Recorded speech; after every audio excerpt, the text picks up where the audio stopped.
Hola, ¿qué tal? Qué gusto saludarles en esta nueva edición de Al Banquillo a través de Telesistema Informativo.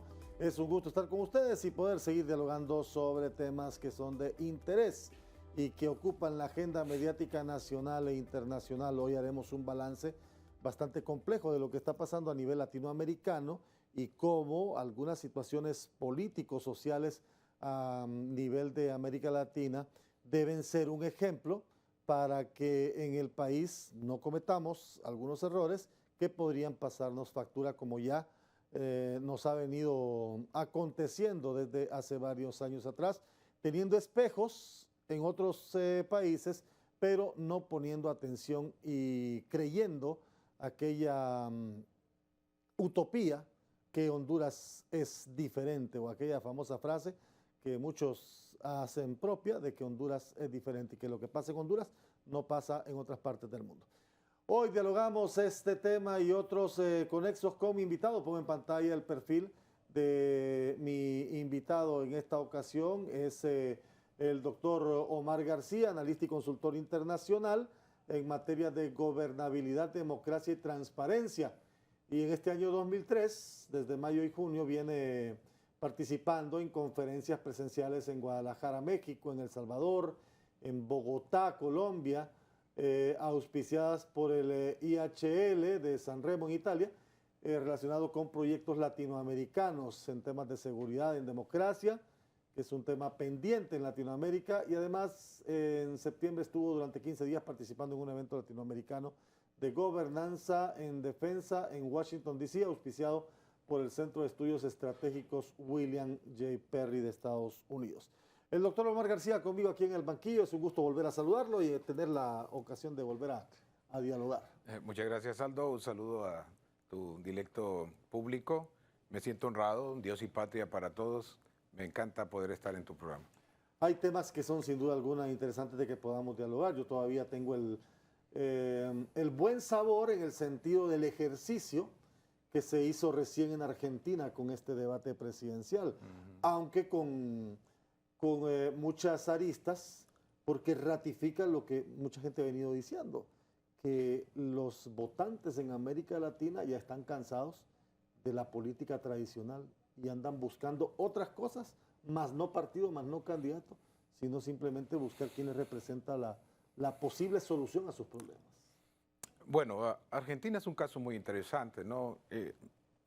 Si lo vemos desde el punto de vista cultural, culturalmente ellos creen que son, y vienen de una corriente supremacista para ellos, ellos son lo mejor de Latinoamérica, y no dudo que haya personas que puedan ser exponentes, pero creo que su arrogancia cultural y política los está alcanzando. Eso es lo que argentinos. a los argentinos. Estamos viendo a un Milei que es antisistema y que se está proponiendo un montón de situaciones.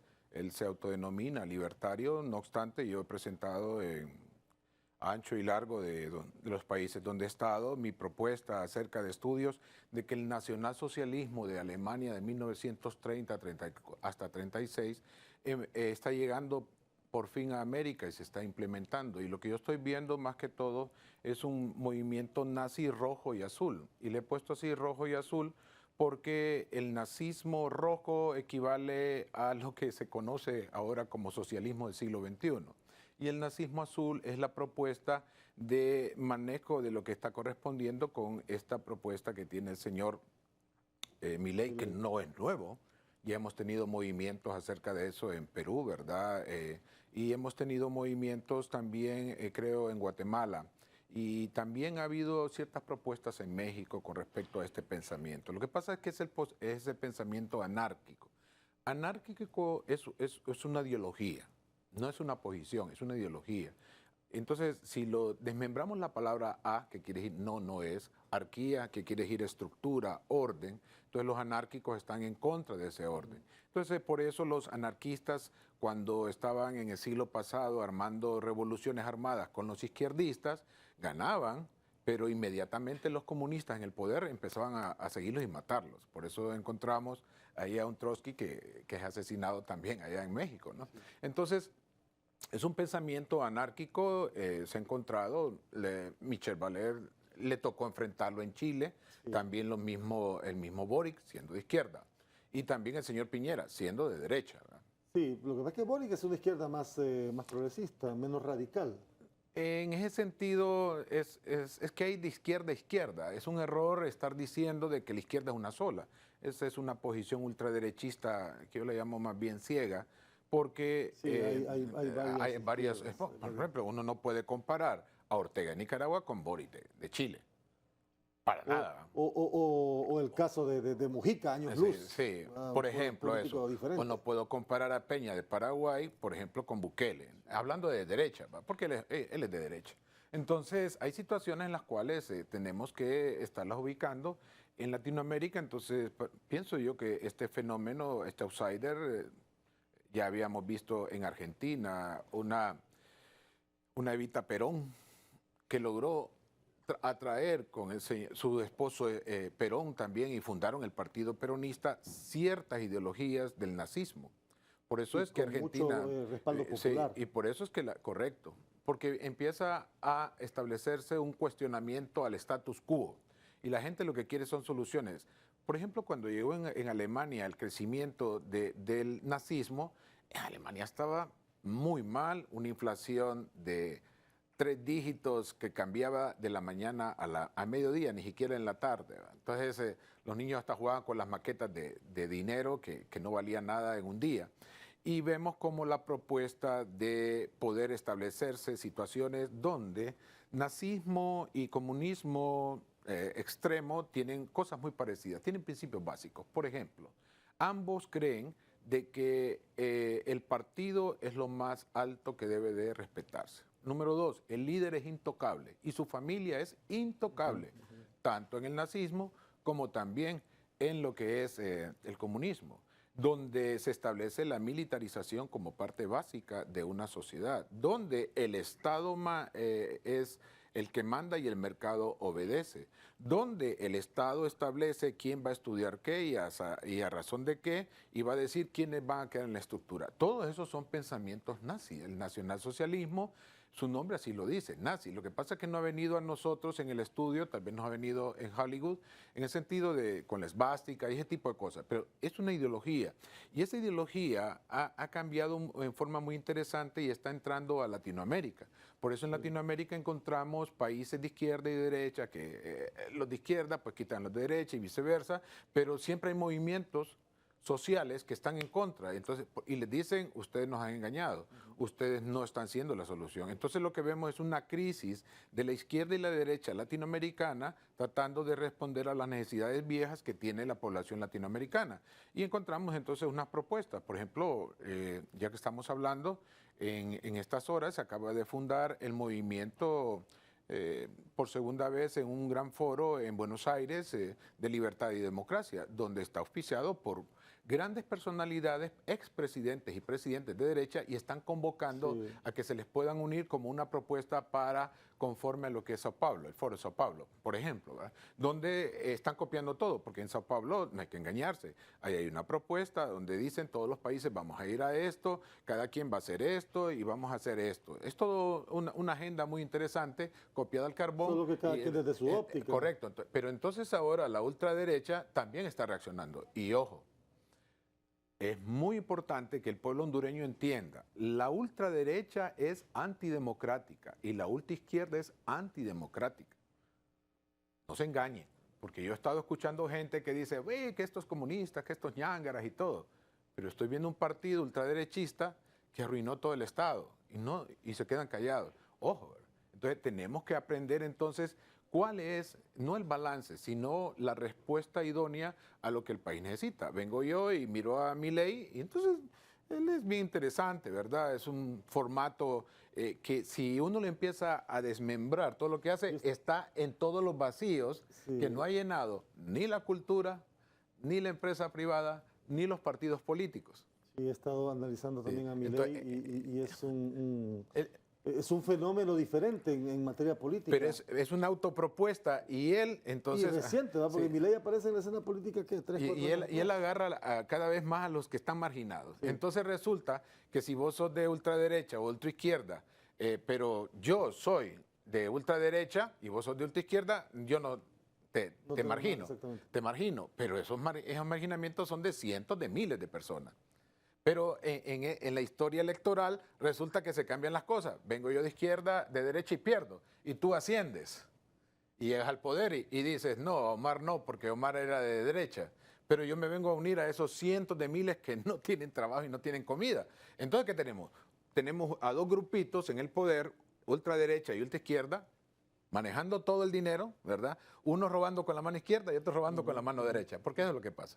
Y llenando de hambre a una multitud. Entonces, ¿qué hace Milei? Pues llega en ese caso a lo que es Argentina y hace la propuesta, y obviamente los Kirchner no son ya muy bien vistos. Una, porque al final, por ejemplo, el asesinato del fiscal Nisman dejó un sabor muy agrio para todos. No, y los conflictos judiciales en los que ha estado la señora, la señora y que y su involucran familia, a su familia. Su familia. Entonces, por eso es bien interesante. Y ese es otro elemento.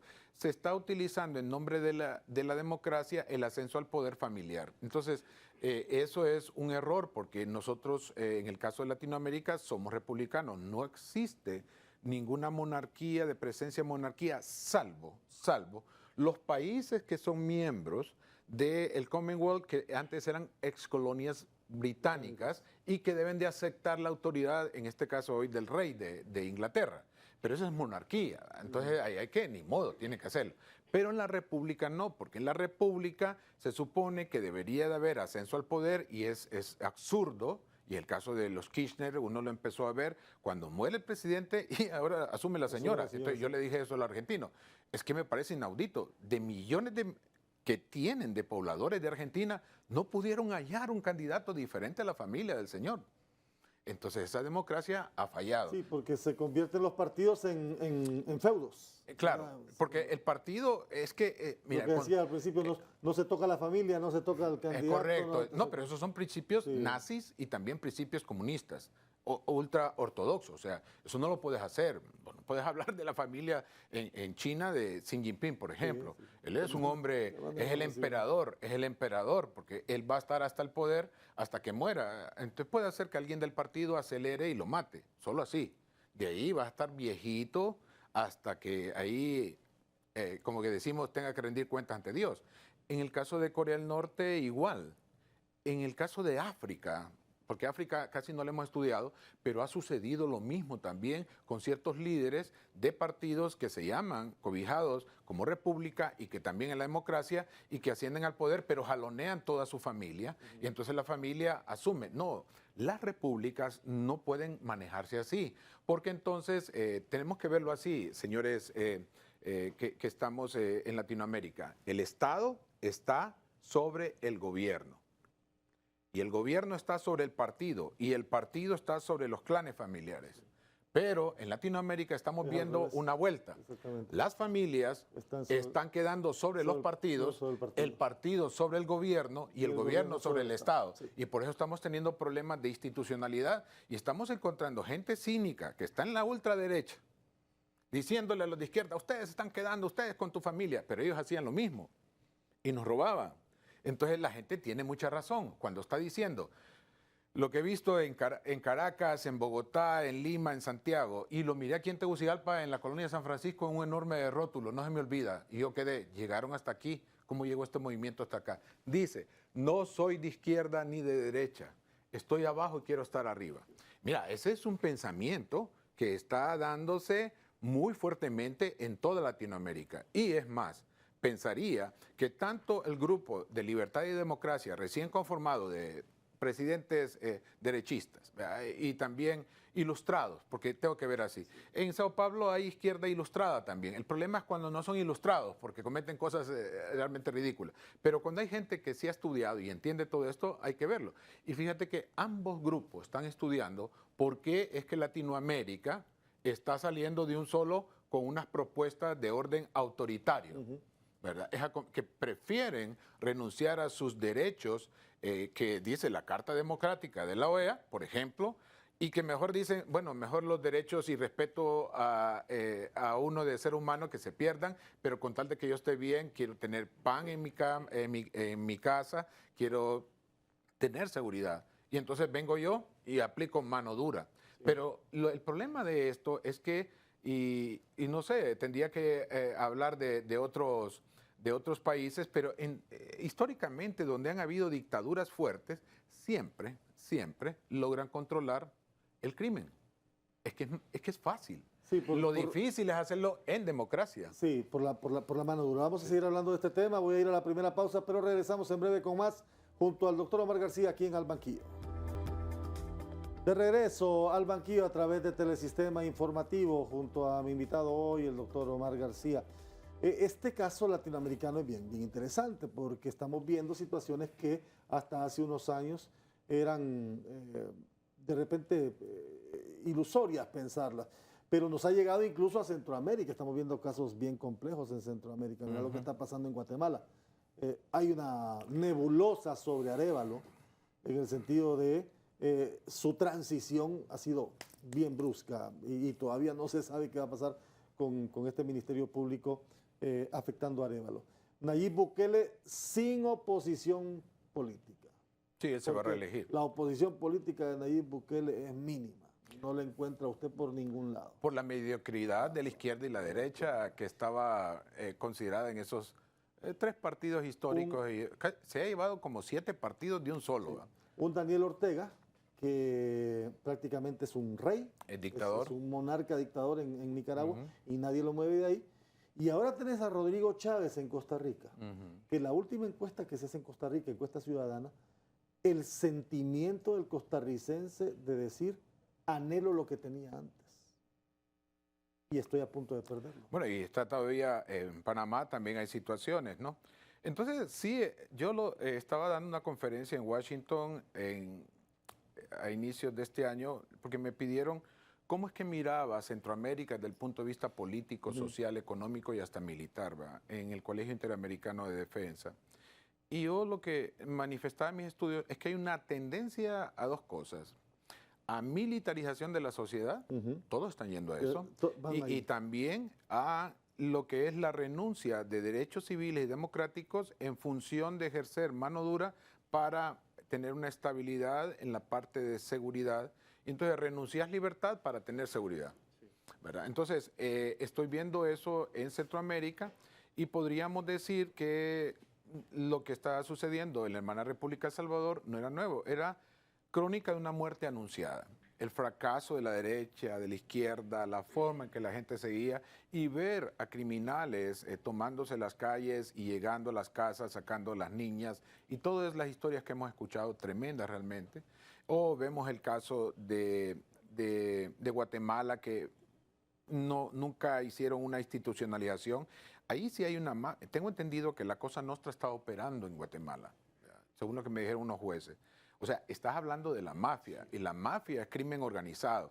Y en ese sentido, la Cosa Nostra tiene una mano muy larga y sabe cómo manejar la parte institucional a favor de ellos para que no suceda lo que sucede. En Guatemala tiene que respetarse la elección popular. Ahí mayoritariamente, y yo enseño en mis comparecencias, he ideado un teorema, el teorema de Omar se llama. Entonces ahí lo que estoy diciendo es que para que haya desarrollo social y desarrollo económico debe haber algo en común.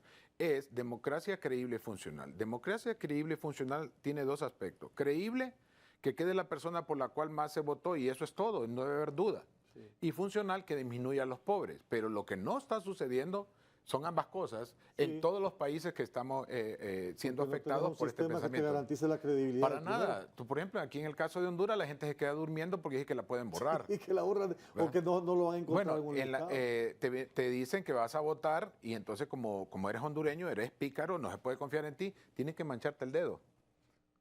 O sea, tú no puedes dar tu palabra y decir, no, yo ya voté una vez. No, disculpe, yo no confío en usted, le vamos a manchar el dedo. Entonces, todo ese tipo de cosas, de principios, lo que está diciendo es que no se confía en tu persona.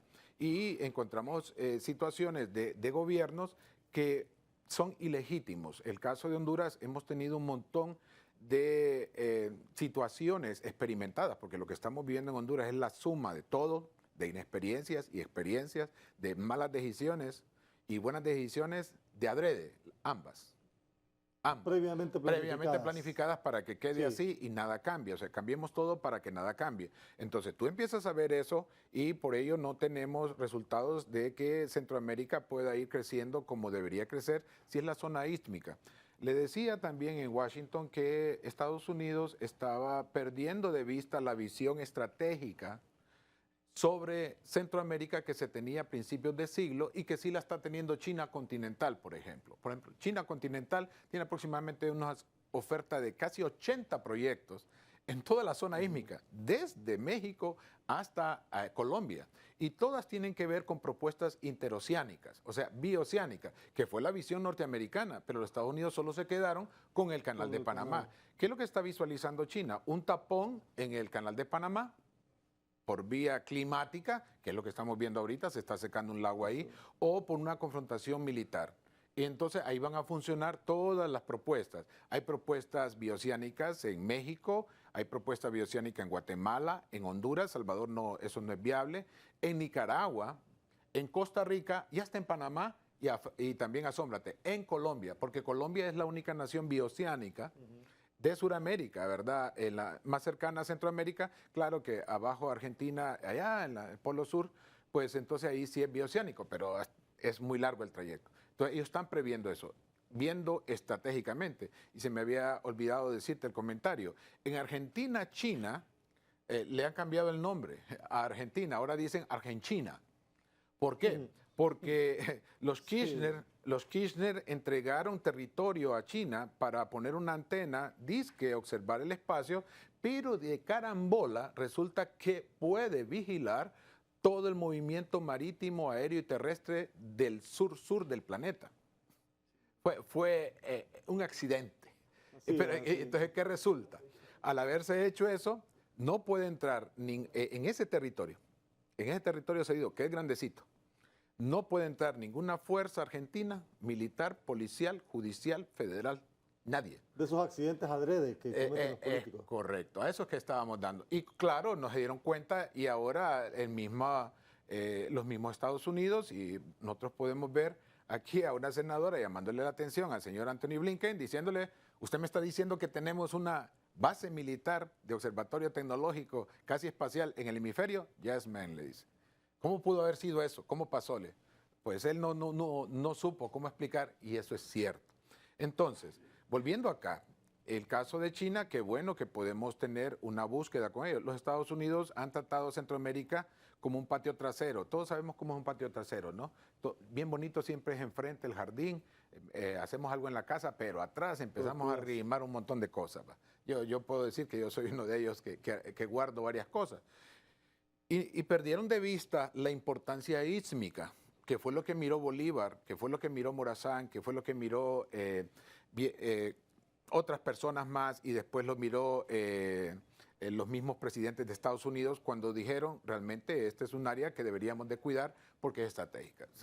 Se les ha perdido. Yo creo que deberían de volver a retomar. Y no se trata solamente de vendernos armas, sino de desarrollo, porque en la medida que tenemos desarrollo seríamos más socios comerciales y no solamente receptores, porque esa es otra cosa de que estoy viendo de las naciones. Yo miro las naciones sedientas de recursos, miro a Rusia, a China, se les está acabando sus recursos, en especial China, porque ese levantón que tuvieron de economía le ha obligado a buscar litio, petróleo y gas afuera de Latinoamérica. Por eso China tiene más presencia en Latinoamérica que Rusia. Y no te extrañe esa convocatoria que hicieron en Moscú para buscar los parlamentos de apoyo a Rusia. Es que Rusia solo tiene presencia en Cuba, en Venezuela y Nicaragua, de ahí no tiene mayor presencia. Y conste, la tiene de tipo, en primer lugar, con algún cierto cuestiones de petróleo, de gas y armas. Y armas. Más que desarrollo, es más armamento. Sí, en cambio China, su presencia es más desarrollista. Estás hablando de infraestructura, carreteras, puertos, aeropuertos, ferrocarril, por ejemplo. Pero hay una cuestión, por cultura oriental, China, tienes que pagar. Y cuando tú no pagas, ellos se cobran con esa área que desarrollaron. Y eso es lo que ha sucedido en Sri Lanka, en Djibouti, en Tazajistán, Kirguistán. Ha sucedido también un poco ahí en el mar Adriático con Italia. Ha sucedido también en Somalia, Etiopía, en Kenia, en Nigeria y ha sucedido en Argentina, como dicen ahora. Entonces, claro, eso es lo que le ha molestado a Milei, por eso ha encontrado un montón de gente, ¿verdad? Porque ellos no quieren una presencia de máxime ellos que siempre han estado en cuestiones más acercamiento europeo. Pero volviendo otra vez al caso, aquí en Centroamérica necesitamos como tener posiciones que vayan en función de los intereses nacionales. Si nosotros pedimos prestado a China dinero y no le pagamos, China solo se cobra de tres cosas. Una con lo que desarrolló. Pero es algo todavía inimaginable. Es que todavía la gente que se está poniendo a hacer negocios con ellos, que creo que los estrategas de ellos han fallado, China siempre se va a cobrar o con aire, con agua o tierra. Entonces se queda con las frecuencias. Se queda con, por ejemplo, nosotros estamos viendo ahí 5G, por ejemplo, ¿de quién es? Nosotros venimos ahí y hablamos, que mira que El Salvador, que llegó Elon Musk y Elon Musk ahí estando, pero Elon Musk solo va a tener un interruptor y lo va a pagar y hasta ahí llegaron las comunicaciones en El Salvador. Ese poder es el que es las nuevas reglas que se están dando y el Estado debe tener mucho cuidado acerca de ello. Yo no sé, ¿verdad? Hay gente que dice, mire, yo soy del Partido Nacional, Partido Liberal, Partido Libre, del PCH, pero no tienen concepción de Estado. Esas gentes son peligrosamente dañinas, porque si solo piensan en el partido y no en el Estado de Honduras, entonces siempre van a tomar decisiones erradas, de adrede, que nos están acumulando y por eso Honduras tiene hoy por hoy la mayor población de gente pobre en el país más rico de Centroamérica. Entonces eso es lamentable. Que es ahí cuando se invierte esa pirámide de la que habíamos hablado. Cuando regresemos, vamos a seguir hablando de esta propuesta bioceánica desde la perspectiva de Honduras. Quiero su opinión sobre el discurso que en los últimos días expuso la mandataria y que están replicando otros funcionarios en torno a este ferrocarril interoceánico para unir Pacífico y Atlántico. Claro, claro. Al volver de la pausa aquí en Al Banquillo. Estamos de regreso al Banquillo a través de Telesistema Informativo. Dialogamos con el doctor Omar García. Nos quedamos en la propuesta bioceánica de Honduras, en esa intención. Hace muchos años se viene hablando de ese proyecto, de esa posibilidad. Hoy se vuelve a retomar ese tema. ¿Cómo lo ves? Bueno, es que lo que pasa es que históricamente todo lo que conecta el comercio de dos océanos, donde hay varias regiones, siempre tiende a desarrollarse. Eso se viró en Europa, por ejemplo. La misma Francia alcanzó un poder fuerte cuando tenía Mediterráneo, lo que es Mar del Norte. Rusia alcanzó su mayor expansión zarista cuando logró poner el ferrocarril transiberiano, por ejemplo, hasta Vladivostok. Entonces llegaba al Pacífico a lo que era el Mar Báltico. Y eso es enorme, las distancias. Estados Unidos logró su despegue económico, porque antes de Estados Unidos venían mojados para acá. Inclusive en la guerra civil, los escritos hondureños nos dicen que vinieron un montón de migrantes gringos huyendo de la guerra civil norteamericana. Y aquí se les dio la oportunidad, ¿verdad? Por eso es importante no perder de vista y de alguna forma los genes ahí están y por eso tenemos tanta gente chelita por todos lados y eso tiene una gran explicación. Fue porque nos aperturamos a esa migración. Pero en el caso, por ejemplo, de naciones que tienen ese comercio bioceánico, es pura expansión. Inmediatamente eso se va para arriba. En el caso de Honduras, creo que hubo una propuesta de parte del general Cabañas con respecto a ello y se hicieron todas las situaciones del empréstito, pero las personas que participaron se robaron el dinero. Sí. Para variar, ¿va? Siempre el mismo cuento. Sí. Entonces, Gran Bretaña era un préstamo y tenía que solicitarlo. En esta situación, ¿dónde era? Bioceánica. Desde 1821, Honduras tiene claro que somos bioceánicos. ¿No le parece al señor presidente de la gorrita para atrás? Él lo niega en todo. Y me parece una falta de respeto que Honduras tenga algún acercamiento ahorita con él si él no acepta nuestra salida soberana al Golfo de Fonseca. Y él lo dice públicamente. El señor de la gorrita para atrás dice, no, nosotros solo tenemos frontera con Nicaragua. Entonces yo le pregunto a las autoridades hondureñas, ¿por qué ustedes están en cercanía con respecto a él sin poner de manifiesto eso? El error que cometió el señor Zelaya, Manuel Zelaya, en su momento de ser presidente, de acordar que iba a ser mancomunidad el Golfo de Fonseca, no, eso es traición a la patria y es renuncia a la soberanía. Entonces El Salvador se aprovechó. Entonces Salvador nos dice, miren, nosotros no reconocemos la salida soberana de Honduras, a pesar de que está en La Haya, a pesar de que está todo, pero ellos en toda cosa que tienen lo dicen. Entonces, de tanto que va el cántaro al pozo que al final se quiebra, dicen. Entonces, ellos mantienen, es una política de Estado. Entonces, nosotros deberíamos de tener como política de Estado, tener mucho cuidado. Hoy estaba viendo el mapa de ese ferrocarril interoceánico y yo miré que terminaba en frontera con El Salvador. Le digo, ¿a razón de qué? En la Unión. Sí, en la Unión. Entonces yo decía, ¿a razón de qué? Pero ya después miré, este nuevo que tú me presentas está correcto, tiene que ser en San Lorenzo. Por supuesto que tiene que ser ahí. Por supuesto que tiene que ser así, porque los españoles lo habían visto desde hace mucho tiempo, por eso Comayagua quedó donde queda, porque Comayagua tenía una visión interoceánica española. Y entonces podemos ver que hay cierta distancia que es igual entre Puerto Cortés y Comayagua y Puerto Cortés y San Lorenzo. Entonces es la única ruta para poder tener algo que nos puede realmente levantar. ¿Qué pasaría si tiene salida por la Unión? No, hombre, nos convertiríamos en una colonia comercial de El Salvador, pues. Así de sencillo, porque El Salvador es parte de toda su costa, es del Océano Pacífico y tiene mejores probabilidades de hacer incidencia en ese gran foro que se está construyendo que se llama APEC, que es la Asociación de Países con Costas en el Pacífico, donde se produce 6 de cada 10 cosas que se producen en el planeta, se producen en esos países. Estamos hablando de los países Rusia, Japón, China, Taiwán, Filipinas, Singapur, estamos hablando de Indonesia, de Australia, Nueva Zelanda, de Chile, de Perú, de Colombia, México, Estados Unidos, de Canadá, o sea, todo lo que tiene costas en el Pacífico, ahí se produce casi todo y se comercializa casi todo. Y los países que no puedan tener salida ahí, India quiso entrar al grupo y le dijeron, no, usted tiene costas en el Índico, así que para afuera. Entonces India decidió entonces fortalecer más el BRICS, porque Sí. ahora lo conocemos. Pero la APEC es una mayor fuerza comercial y nosotros tenemos que ver, yo no tengo ningún problema en hacer comercio con China. Para mí, yo creo que el comercio debe ser abierto con todo. Pero si es préstamo, nos deben de decir cuánto nos han prestado y cómo son esas cosas. Porque donde he visto que ha habido problemas, por ejemplo, cuando en el mes de la toma de posesión de la señora presidenta, que le quisieron dar un golpe de Estado en el Congreso, porque eso fue lo que quiso hacerse, no se puede analizar, y técnicamente ya no lo pueden borrar porque el análisis dice que es así. Técnicamente es eso. Entonces le quisieron dar, también a la par, del otro lado del planeta, estaban miles de señores de Sri Lanka quemando edificios gubernamentales donde el presidente y su hermano, primer ministro, firmaron un convenio con China y en donde China, como no le pagaron, se cobró el puerto, y ese puerto empezaron a tener problemas ellos de alimentación de grano y tuvo hambre y murieron hasta diputados.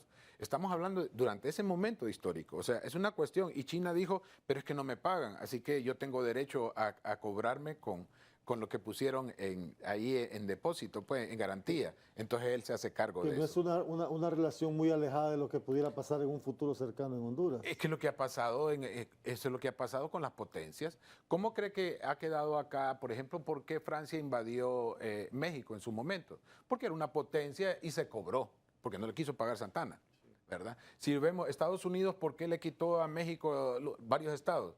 Porque también hubo un problema ahí de no pago. Entonces, las potencias siempre han actuado así con los otros países donde hay recursos y ventajas comparativas. Un estimado de cuánto representa una inversión de ese ferrocarril interoceánico. No podría decir ahorita porque todo depende. Estamos hablando, si va a ser de tecnología. Por ejemplo, si van a ser ferrocarriles ultraveloces, estamos hablando de billones de dólares. Si solo vamos a hablar de ferrocarriles como los que están en cualquier parte de algún estado norteamericano o la misma Europa, ya podríamos hablar de miles de millones de dólares. Millones, ¿verdad? Pero no billones, que es otra cosa. Porque si pudiésemos establecer, como el caso, vaya, ¿cuánto te jala el ferrocarril de México y todo lo que recorre? Aproximadamente el equivalente a 3.600 camiones que están pegados todos. Entonces te imaginas todo ese poder de jaloneo, pero tendría que ser, si se queda solamente con el ferrocarril, me parece muy pobre. Tendría que tener a la par 2 carreteras también de 4 carriles, ambas, porque eso sí agilizaría todo lo que es el comercio. Pero habría que empezar primero por 2 vías. Una sola no convendría. Tendría que ser 2. Y entonces tendríamos que ir avanzando y que pase por Tegucigalpa. Eso sí, o sea, porque necesitamos conectar Tegucigalpa con lo que es Palmerola. No podemos seguir teniendo un aeropuerto como de las capacidades que tiene Palmerola, porque realmente son grandes, y que quede así como está ahorita. No sale. Mire aquí ahorita, yo tenía que ir a Estados Unidos, casi me pierdo ahí el vuelo, porque a un secretario regional se le ocurrió dar permiso para que desfilaran los niños. Qué bueno que desfilaron los niños, pero ahí hubo un atasco tremendo, que menos mal que como yo soy hombre viejo ya de 60 años, me conozco las entradas antiguas a Tegucigalpa, sí. Y me fui por ahí, y yo salí bien lejos de ahí, de donde estaba Jatoma, y ahí quedaron miles de personas varadas. Entonces, tenemos que ver que aquella formación, necesitamos gente cabezona, inteligente, que pueda ver la oportunidad de aprovechar con respecto a China. ¿Por qué? Porque China va a poner lo mejor y estratégico de su gente para ver si hay algún error con qué se quedan. Y eso es normal. Antes de ir a la pausa, me has dicho que ese proyecto bioceánico implica o representa inmediato desarrollo. Sí. ¿Es realizable para el país? Claro, sí está, porque los estudios ya estaban hechos. Lo hicieron con Cabañas, lo hicieron con también los españoles, es esa parte.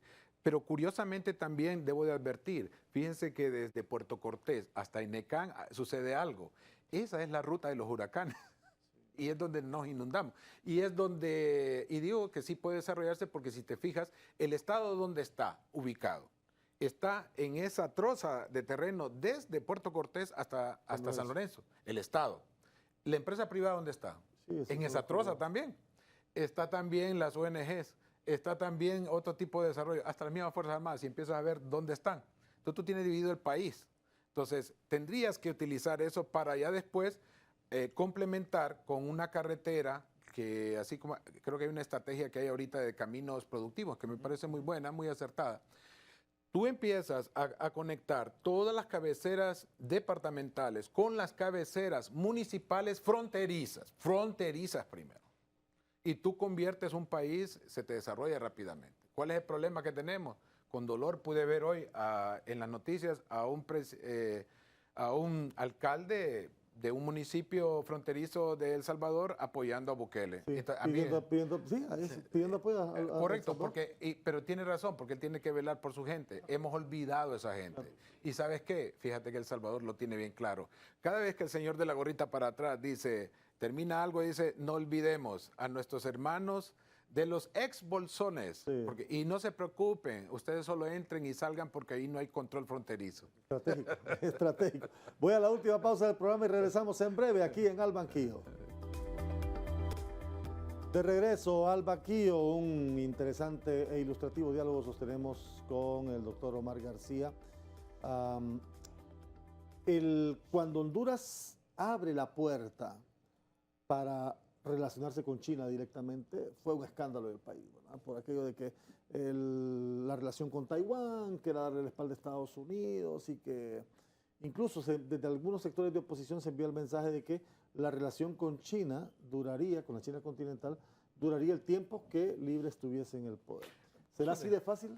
Es que son decisiones de Estado, no son de gobierno. Pero cuando ya asumís compromisos... esa es otra cosa, pero... esa es otra cosa, ¿verdad? Ya pasa deuda. La verdad es que el préstamo no sería al gobierno Castro, ¿verdad? Es el país. Sería al Estado de Honduras. Entonces, Honduras tendría que pagar. Y entonces, eso es algo que también los partidos hipócritamente nos han vendido. Entonces, eso es algo que a mí me llama poderosamente la atención. Creo que Partido Liberal, Partido Nacional, Partido Libre se están convirtiendo en tres enormes máquinas multiplicadoras de la pobreza en Honduras. Eso es todo.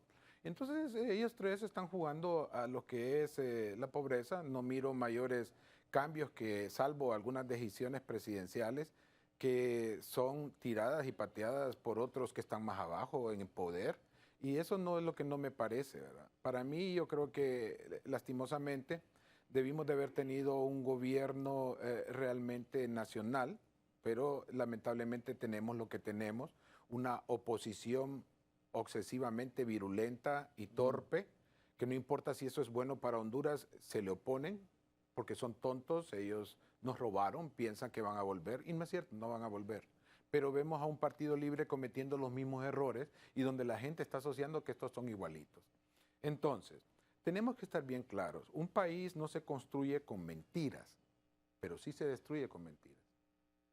Eso sí. Entonces, necesitamos que la gente pueda entender que si viene China acá y nos tiende la mano, necesitamos que pueda decirse, hay que tener en cuenta qué es lo que nosotros necesitamos tener claro. O sea, ¿cuánto cuesta esto? ¿En qué tiempo lo vamos a pagar? ¿Qué implica? ¿Voy a renunciar a mis recursos naturales? ¿Voy a renunciar a mi soberanía de salida portuaria en el Atlántico, en el Pacífico? ¿Voy a renunciar al manejo del espejo de comunicaciones, como lo que pueda suceder? O sea, todo eso tienes que verlo. Yo pienso que la presidenta debería estar siendo rodeada de gente que entiende cuestiones de Estado, no de partido. Es tonto eso. Porque el partido, al final los partidos, tanto Partido Nacional como Liberal y Libre, lo único que están haciendo es aumentando la pobreza y aumentando las migraciones, ojo, y la presencia del narcotráfico y del crimen organizado, que está creciendo cada vez más en Centroamérica. Así que no le pido a la gente que no mate ni muera por partidos políticos, no lo hagan. Ellos en diciembre ahí se comen su pollito, su pavo y todo, están bebiendo y solo están asumiendo papeles. Por eso necesitamos una democracia con libertades democráticas. Necesitamos voto electrónico, necesitamos una segunda vuelta, necesitamos que se quite el dinero a los partidos, necesitamos que los alcaldes municipales estén elegidos en otro momento. Pero eso no le conviene a ellos. Por eso mismo, entonces tú vas a ver la parte del Consejo Nacional Electoral y yo voy a decir, yo soy científico. Entonces, no existe correlación estadística en la intención de voto con las personas que quedaron en los... Cualquiera puede ver que ahí el punto beta no encaja. Y entonces dice, es que escogieron muy inteligentemente. No, cuando uno mira el comportamiento de los congresistas, sabe perfectamente que esa gente no fue elegida por voto. Simplemente se les llamó y se les dijo, oíme vos, fíjate que le vamos a quitar los votos a este partido, te apuntás vos, pero ya sabes lo que tenés que hacer, ¿verdad? No, sí, yo acepto. Ese es el comportamiento que estamos viendo. En la estructura, entonces, por eso ese conteo de diputados, de votos de diputados, dura tanto, porque están negociando, bueno, ¿cuántos te toca a vos, cuántos me toca a mí? Y a este partido, ni loco, estamos de acuerdo, entonces quitemos. Entonces, por eso ves, siguen armando un represamiento de leyes para que no vayan a la cárcel. Por ejemplo, la gente no quiere definir el fiscal porque no quieren ir a la cárcel. Claro. ¿Y por qué no quieren ir a la cárcel? Porque quieren seguir robando. Entonces, ¿qué pasa si se está robando? Bueno, es que pueden ir a la cárcel. Mantienen su estatus ellos. No, tienen que ir a la cárcel. Y yo les digo, va a llegar el momento en que van a ir a la cárcel, los vamos a expropiar, los vamos a meter a la cárcel y van a tener que pagar todo. No van a importar si son rojitos o negritos o azulitos o rojos y blancos. Van a pagarla porque la van a pagar. Ustedes nos han robado y siguen pensando que con esta cosa de llevarnos todavía a estas elecciones y que ya nos van a querer decir, miren que el Congreso hay que disolverlo y todo ese tipo de cosas. Nos han robado, pero no nos van a robar las esperanzas. Y yo pienso que debe haber una generación que debemos de levantarnos y decirle, hasta aquí, basta. Ustedes no pueden seguir gobernando. No importa si son de derecha o de izquierda. Lo que necesitamos es que sean personas que entiendan que el Estado de Honduras debe velar por los intereses nacionales y las próximas generaciones. Necesitamos una democracia creíble y funcional. Fíjense que nos están aumentando los pobres. Y decíamos, no, es que mire, cuando llegamos al poder no hay migraciones. Siempre la gente está yendo. Sí. Estamos hablando, y ahora Honduras está pasando 3,000 personas diarias. Ya no solo somos un país que los expulsa, sino que también transitan. Pero siempre ha sido, y antes era destino para 1980. Entonces, estos partidos políticos empobrecedores, yo les digo, como hondureños, les vamos a bajar la palanquita para que vayan. Se lo merecen. ¿Cómo los definió? Máquinas de generación de pobreza. Sí, multiplicadoras de pobres. Eso es lo que están haciendo. Y entonces, y están utilizando las mismas, a los de la gente de ellos sí les dan la comida, pero a los otros que se queden muriendo y así los vamos a controlar. No se equivoquen. Eso ya pasó y no puede seguir. Por eso los movimientos que estamos viendo en Sudamérica. La gente quiere vivir bien, pero resulta que para que tú vivas bien, necesitan los partidos empobrecedores, Partido Nacional Liberal y Libre, que renuncien al poder. Ojo, entonces no, tienen que renunciar al poder, porque solo así la mayoría vamos a estar bien. Yo aspiro a que haya una clase media. La nación debe estar unida y fuerte, y solo se logra con clase media. Y estos partidos, lo único que han hecho es estar bien sus familias, han enviado a sus hijos, lo que decías de Taiwán, yo le dije al general Tan de Taiwán, porque yo visité Taiwán y le dije, ustedes solo nos están dando becas y aquí los únicos que están viniendo son los hijos de funcionarios. Eso no nos ayuda en nada, dennos ferrocarriles.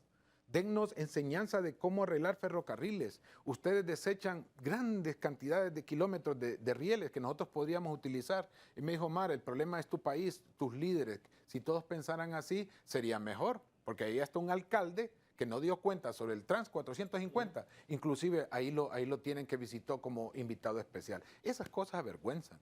Y uno debe estar bien claro. Y yo les digo ahorita, es un error pensar que con un clan familiar el Estado se va a sostener. No se sostiene. Si un Estado se sostiene con un clan familiar, ese Estado no tiene razón de ser y debe de ser dominado.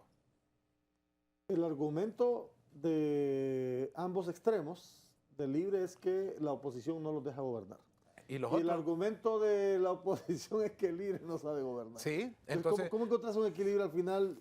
Ya nos van a comer 2 años y el próximo vamos a política. Porque es un pacto entre ellos, de adrede. Es que el ignorante que ignora que es ignorante es terriblemente dañino para un Estado. Y eso es lo que le está pasando a Honduras. ¿Por qué no podemos tener gente preparada mandando? ¿Por qué no podemos hacer que se cambie el modelo económico con emprendimiento? ¿Por qué no hacemos cambiar el modelo político con libertades electorales que hemos hablado? ¿Por qué no podemos cambiar el modelo social donde médicos, enfermeras, maestros y abogados se encarguen de desarrollar el país y no vivir de él? Porque ese es el problema también. Aquí vemos hospitales que quedan solos después de las 3 de la tarde y dicen que no hay gente. Es un modelo que nos está empobreciendo y enfermando. Y también vemos abogados que ahora hay tantas leyes en Honduras, hay muchas instituciones y poca institucionalidad. Esa es la parte que yo he encontrado. Entonces, necesitamos esos cambios. Necesitamos que sea un alto, porque van a seguir con este jueguito. Después nos van a querer vender que a ver si caemos en una constituyente. Y miren, es probable que pueda verse eso, no lo descarto. Pero los 3 partidos van a pactar que la constituyente debe de ser no de origen, sino de delegación de partido. A la manera de ellos. Entonces vamos a seguir lo mismo, porque no quieren perder poder. Entonces ellos van a buscar si ven que la situación se va desmejorando. Omar, ha sido un gusto, ¿verdad?, dialogar. Yo creo que al final la reflexión es, siempre guardo en algunas películas algunas frases. ¿Quién es más loco?, decían en una serie de Star Wars. ¿El loco o el que sigue al loco? Para cambiar radicalmente la forma de gobernar, necesitamos cambiar radicalmente los votantes. Educarnos y exigirles, sancionarlos. A mí un expresidente me ofreció la mano y yo se la rechacé en público por ladrón. ¿Por qué le voy a dar la mano yo a alguien que me ha robado? A un ministro. ¿Por qué? Si me está robando. Y quiere todavía darme la mano y quiere que el nombre de él se lo ponga a un centro de salud, a una escuela, a una calle. Por favor, hombre. Hasta los puentes. Omar, no me gusta, siempre es un gusto. Hasta saludarte. Los puentes también. Sí, los puentes y las colonias. Sí, incluso. Todo ese tipo de cosas. Es terrible. Bueno, nos queda a manera de reflexión. Gracias por su sintonía a esta edición de Al Banquillo y nos encontramos en la próxima.